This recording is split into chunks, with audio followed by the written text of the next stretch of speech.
Hi, I'm with Leah Usyk, CS27 Chaotic Dream. You had a nice weekend in Longsu. How does it feel? It felt really great. It was the first time in the 2.5 with the new engine, so filling out the boat, definitely a lot faster than 1.5. I had a lot of fun. It's awesome. Speaking of the new class, what do you feel about the stepping up? It's definitely a lot faster. It feels really awesome. There's a lot to learn this year, so we're out there to have fun, no points race or anything, but second place was pretty great for the first time out.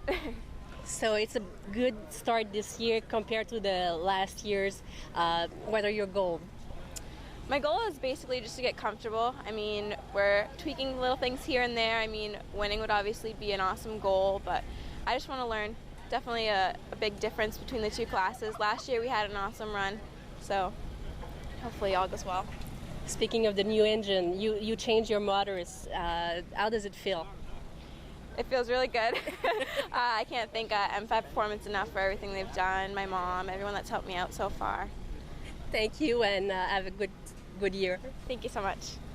Graham Charette must have had an issue back there on the backstretch because he's going to be really late. We're about 20 seconds from the start. So lane number 1 will be Leah Usyk. Lane number 2 will be Charette. Lane number 3 will be Tommy Shannon. Lane number 4, Maria Vale. Lane number 5 will be Philippe Millet as we are 10, 9, 8, 7, 6, 5, 4, 3, 2, 1. Mark, it looks like a clean start from here, not on the outside. The 96 is going to lead him across, but look at Tommy Shannon try and walk that Bergeron hard. Leah Usyk, she's going to have to short her way around. These guys will have to hold their lanes as they come through turn number 1. They hold their lane all the way through, and once they hit the exit pit of turn 1, then they can start to move over. So Tommy Shannon and the Valleyfield Auto Parts will lead them down the... Oh no, Tommy's got an issue. Tommy has got an issue, and that opens the door for Leah Usyk. And the Dream Chaser Racing.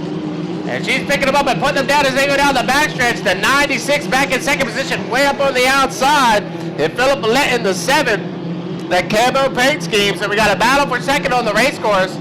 But Leah Usyk, Mike, the door is open for Leah Usyk as she goes around turn number 2 here on lap number 1. That boat is running really, really good.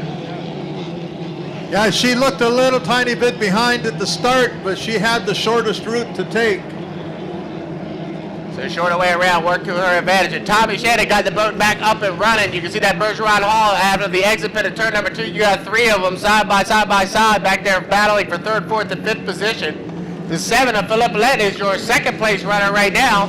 Tommy Shannon in 3rd position, hugs the buoy line as they come across the finish. And Tommy's got more issues now. I thought it might have been the water pickup on the back of the boat had popped off. And if that's the case, he better shut that down. That thing's going to burn up. So that allows the 7 of Philippe Millette to go into 2nd. The 107 of Stéphane Journet back in 3rd position. And the 96 picks up 4th place. I'm going to look closely as Tommy goes by and see if it's a water pickup issue or not. No, it looks like the water pickup's fine. So he might just be having some mechanical issues inside the cockpit of that Valleyfield Auto Parts number 4. Yeah, you can see every time he comes off the pin, he loses compression and the boat shuts down. Then it picks back up. So Leah Usyk, she'll come around and complete lap number 2, and Tommy's just going to pull it into the infield. Unfortunate for Tommy Shannon in the Valleyfield Auto Parts, the CS4. He's going to have to shut it down right here. Leah Usyk has opened up by about 35 boat lengths right now. She hits the engine pit at turn number 1 here on lap number 3 of 5. It's great to see this team, Mike, and I know you've had some affiliation with these guys over the years. It's great to see her up and running really well here, especially the first 2 weekends of the year. Yeah, it's turned into a pretty good boat now. A lot of work over the past 3 or 4 years. When they pulled into the pits yesterday, they actually didn't have an engine in the boat. They started thrashing and put the boat in. They didn't even have a skid fin on it either. They had to put the skid fin on last night. So they were thrashing all last night and got that boat up and running, and she's on her way to 25 points in the first place here in heat number 1B. The battle on the race course is for second right now between Philippe Millette on the inside, on the outside, Stéphane Journet, the 7 and the 107. The 96, first time driver in the 96, Maria Eve. She's doing a great job out of Valleyfield, Quebec, Canada. Her first time was last weekend in a hydroplane, and she's gotten out here. That is the old Bad Influence. That was the T79 over the years. She bought that over the winter, and she's out here campaigning. Leah Husek through turn number 1 here on lap number 4. Like we said earlier, everybody, besides the Grand Prix, will run 4 laps. Looks like we've got a pretty nice battle shaping up for second. On the outside, Philip Lett on the inside, St-Felicien as they come down into turn number 1. Hopefully Philip knows he's in there. Yeah, he does. He's going to hold his line up on the outside.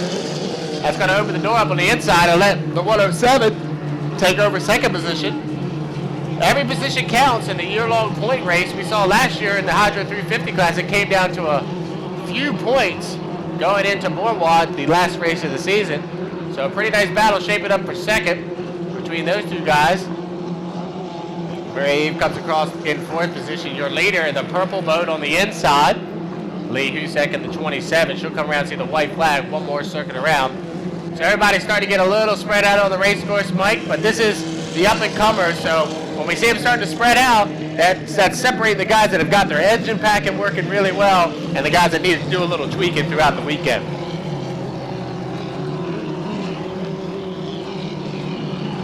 Yeah, now, if you take a look at these boats, you'll see that there's very little window space. However, Leah will know exactly what position she's in and how much of a lead she has because all the boats are radio equipped. So where it may seem like it's kind of dangerous, you can't see through the water, they all have a spotter standing right near the start-finish line with two-way radio communication. Absolutely right, Mike. Every single person that is on the course today will have radio communication, and that's a great thing to have. So your leader and winner coming around to see the checkered flag. The inside boat, the purple boat, the CS-27, Lee Husek, and the Chaotic Dream out of Asbury, Massachusetts, picks up the heat win in Heat 1B. Second place looks like it'll go to the 107. The breaking point, St-Felicien. Third place will go to the 7, the airspeed of Philippe Millet.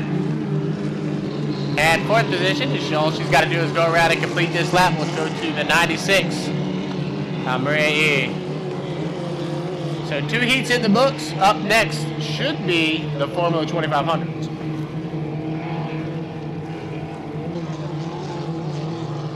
So it's always interesting to know where the name of a boat comes from. Charlie Smith's son Kevin has a boat named Dreamweaver, and Steve Armstrong has a boat named Total Chaos.